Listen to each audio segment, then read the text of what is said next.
Buonasera e ben ritrovati con una nuova edizione del TG Flash di New Sicilia. Ti eseguo i titoli più importanti del pomeriggio.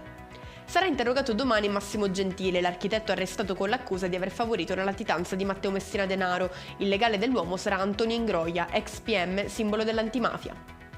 Proseguiamo con la politica. Cateno De Luca ha svelato il simbolo con cui si presenterà alle elezioni europee. In conferenza stampa ha annunciato le ultime adesioni al Fronte della Libertà, che racchiuderà ben 17 tra partiti e movimenti. Maria Cristina Busi sarà la nuova presidente di Confindustria Catania. Lo ha deciso il Consiglio Generale dell'associazione, che si è riunito oggi in sede. È la prima donna nella storia degli industriali catanesi.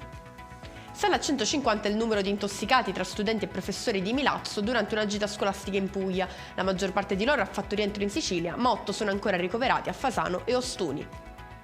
Chiudiamo con il meteo. Il sole resta protagonista assoluto nella giornata di domani in Sicilia. Non sono infatti previsti né annuvolamenti né piogge. Le temperature si manterranno in linea con quelle dei giorni scorsi. E con questo è tutto. Prossimo appuntamento domani alle 13:30. Grazie per averci seguito e buona serata.